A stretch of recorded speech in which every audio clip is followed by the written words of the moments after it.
Notre parenthèse culturelle avec Louise Dupont. Bonjour Louise. Bonjour Julien. D'abord l'invité du jour et aujourd'hui vous recevez Édouard Baird. Oui, l'insaisissable séducteur du cinéma français qui a fêté tout récemment ses 50 ans. Alors on l'a beaucoup vu devant la caméra, Édouard Baird. On oublie peut-être un peu souvent qu'il est aussi réalisateur. On lui doit notamment La Beau Stella, ça remonte à 1999, ou encore À quoi bon en 2005.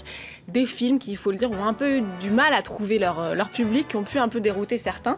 Donc c'est pas tout à fait un hasard s'il a attendu 12 ans pour retenter sa chance à la réalisation. Il est de retour avec Ouvert la nuit, un film une nouvelle fois à son image, décalé, fantaisiste, mais aussi très poétique. L'histoire de Luigi, qu'il incarne, un directeur de théâtre un peu fantasque et qui a tendance, on va dire, à fuir ses responsabilités alors qu'il a un peu de mal à financer son prochain spectacle. Eh bien, il erre dans les rues de Paris avec Faëza, qui n'est autre qu'une stagiaire du théâtre qui, elle, a les pieds bien sur terre. Regardez la bande-annonce.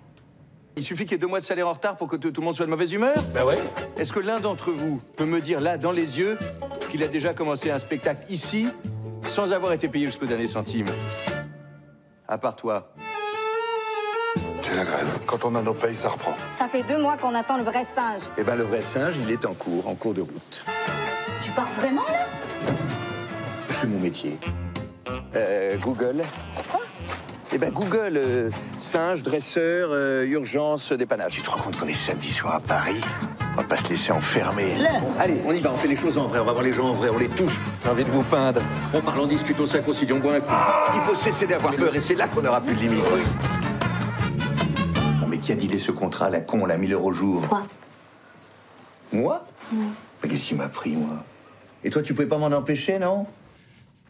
Voilà, un rôle sur mesure pour Édouard Baird, pour cause il l'a écrit, il joue dans tous ses films, Édouard Baird, mais il faut le dire quand même que même sous la direction d'autres réalisateurs, difficile de faire la part entre sa personnalité assez imposante et ses personnages. D'ailleurs, je lui ai demandé à Édouard Baird s'il n'y avait pas un peu de lui dans ce Luigi. Écoutez sa réponse. Ça serait pas suffisamment intéressant si c'était moi. C'est que c'est moi poussé aux extrêmes de ce que je rêverais d'être ou de ce que j'ai peur d'être. Donc il a plus de fantaisie, plus d'énergie, plus de courage, plus d'inconscience. Et peut-être, j'espère qu'il est beaucoup plus manipulateur et plus sombre que moi. Mais enfin, c'est un personnage... il devient bigger than life, quoi. Il devient plus grand qu'un être humain. Ça devient un personnage de cinéma. Mais en même temps, je me dis qu'il est très humain aussi, parce que sinon, ça serait pas intéressant. C'est pas un super-héros, c'est pas un personnage de comédie. Voilà, Louise Dupont sous le charme d'Édouard Baird. Oui, et si vous voulez retrouver l'intégralité de l'interview d'Édouard Baird, c'est à 17h15, heure de Paris. Je vois pas du tout de quoi vous parlez. Un spectacle à présent, Louise, un spectacle plein d'énergie pour bien commencer l'année. Oui, ça donne la pêche. Il est qualifié par les critiques de spectacle surprenant, jubilatoire, baptisé Terabak de Kiev pour, en fait, comprenez, Kiev, puisque le spectacle est porté par 6 Ukrainiennes du groupe Dark Daughters qui donnent le tempo, et sur scène, des artistes venus du monde entier aux univers bien délirants qui vont se succéder. C'est la place au cirque, aux arts vivants, il y en a pour tous les goûts. Je vous propose tout de suite de vous faire une idée en images.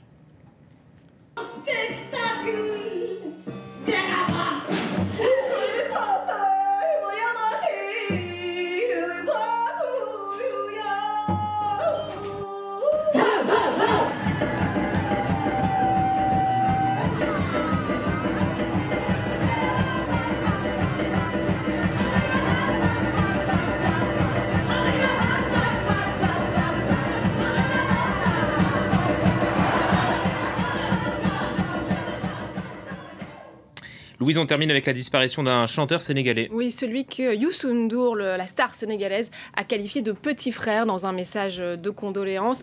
Ablaye Mbaye est décédé hier à Dakar. Il a fait un malaise alors qu'il était en studio en train d'enregistrer son dernier album. Il n'avait que 35 ans. Voilà, on voit son portrait. Non-voyant, il était issu d'une famille de griots et a commencé la chanson à l'âge de 12 ans. Il a signé plusieurs chansons à succès dans le pays et a travaillé avec des grands noms. Youssou N'Dour, donc, qui est donc un peu comme son parrain. Et puis des rappeurs comme This Is La Peste ou Kerry James qu'on connaît bien ici en France. Je vous propose tout de suite qu'on écoute une de ses chansons les plus récentes.